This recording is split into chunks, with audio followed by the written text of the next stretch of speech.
example of deep democracy. Yeah, because democracy says, for example, that all people, well, that may be in flux right now, all people should be welcome and admitted to, different institutions. You can't just close the door to certain people. That's what democracy says. But deep democracy is not covered in that, because the sign may say all are welcome, but people's attitudes may not go along with that. And so investigating people's feelings and relationships can be part of a deeper democracy. Yeah? So with this in mind, I want to just note 3 levels of reality that I want to go into a little bit tonight. So deep democracy says all people, parts, and levels of reality. So the first level of reality, is this going to be too much theory? Let me think. It might be, so I'm going to be short with it. Consensus reality is the reality that most people could consent to, agree to. Today is Monday, January, whatever it is, It's the facts, it's the issues, and it's the actual people involved. Bill, Say, and Gary. Okay, we're the actual people. Okay, it's a really important level of reality when we're thinking about differences. Yeah, he said this, she said that, etc. Okay, so far so good. Okay. Second level of reality, what the Mandels called dreamland. Now, this is the level of background, feelings, but also roles that are shared. So for example, a role that's shared is like, let's say in this example of the agreement that Gary and I were having, there's a role of somebody who wants more freedom.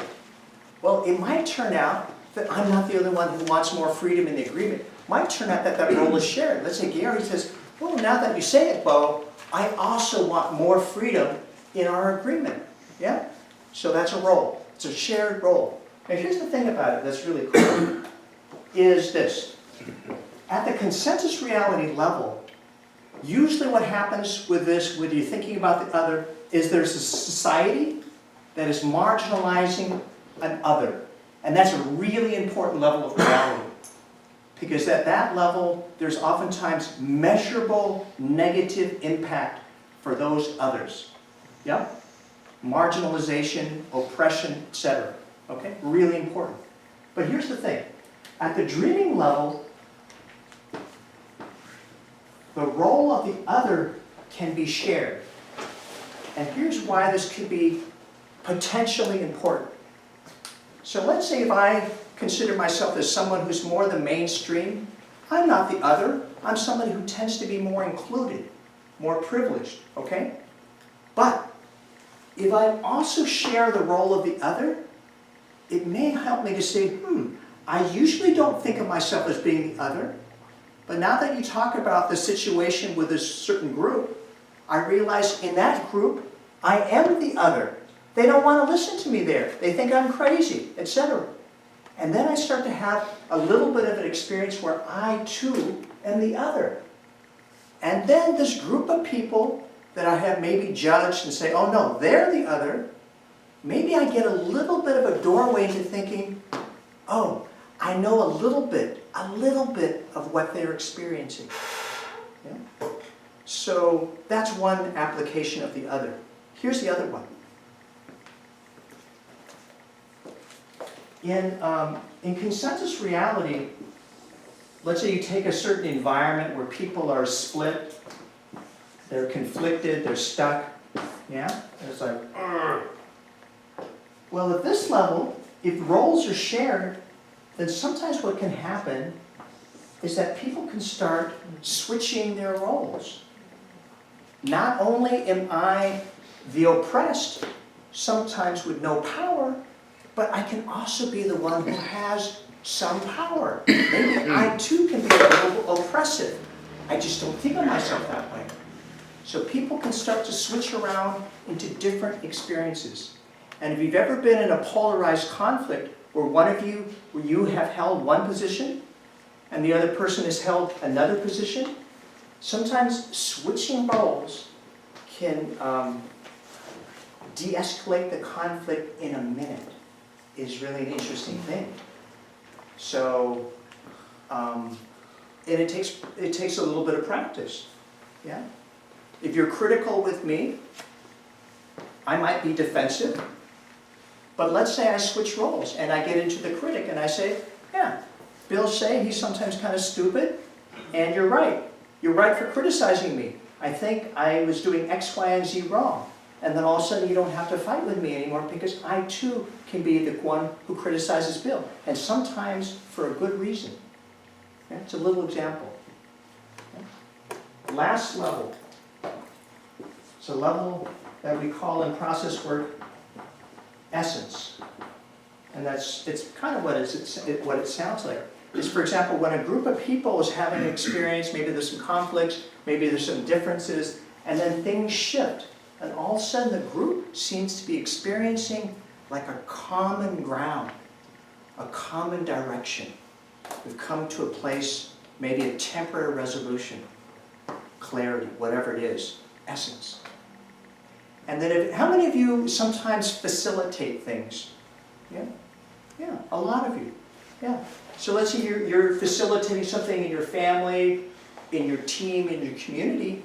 Being a facilitator and being in touch with essence can be really important, because if you're in touch with essence to some degree, I think you will find that you have more ability to include all kinds of people, perspectives, experience. Sometimes when we're facilitators and we're too much in our little facilitator identity, we're for some things and some people, and we're against others. I know, as Bill say, I'm sometimes too limited, but I have another part of me that's a little bit like the ocean. And from my ocean self, I have more ability to be open to all kinds of people. Essence. Okay, so let me look at my notes for just a second. So far, so good? Yes. Okay. Yes, I have a question. Yes. Okay, I'm thinking, as far as the other goes. Yeah. I'm thinking of, say, for example, you have a group that does something. Mhm. You know, let's say they plan to plant poppies. Okay. Everybody gets together, they're going to plant poppies. Yeah. And then someone comes in and they want to plant poppies too. Yeah. But they won't let you in. Right. So in that diagram, what place are you? Depends. Could be, it could be any of the levels, but oftentimes these levels are happening simultaneously. It's just that these two levels usually are not looked at. So mostly people will stand on consensus reality. They say, well, we're not going to let you join our poppy planting group because you haven't lived in the city for more than 6 months. I'm sorry, we have a rule, it's in our bylaws that says to be a poppy planter member, you have to live in the city for 6 months plus 1 day or more, for example, right? But let's say this person comes in and says, that's baloney. I know in my feelings, and that starts to get into dreaming. As soon as I walked in that door, people's faces, people were laughing, people were smiling, but as soon as I walked in, people started frowning, and I felt immediately unwelcome. And so they might say, I hear your consensus reality reason that says I have to be living in the city for 6 months one day, but I want to confront you on the fact that I think your group is unwelcoming. And the group might go, whoa, right? But if you learn, for example, some of the fluidity between self and other in different situations, you might be able to not only get defensive and say, no, we're a welcoming group. You may be able to get a little bit into the other and realize, the one who doesn't feel welcome. Oh, you know what? I have also felt that a few times. And then you can maybe say to this person, you know what? I hate to admit it, but I think you're right.